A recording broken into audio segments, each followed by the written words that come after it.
Nabuak ko di ko nakabayad dong ko da. Nagbusbuan po ni buak ko siya iya. Ang wine mo. Akong palit.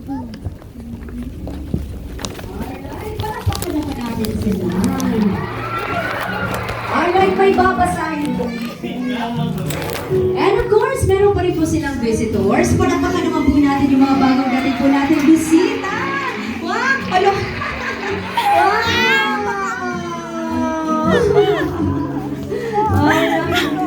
Okay.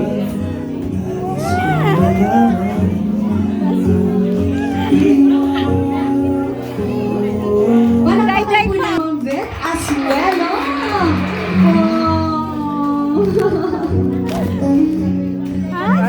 Hindi po biro maging 50th wedding anniversary po sa kanilang pagsasama. Kaya po, God is good.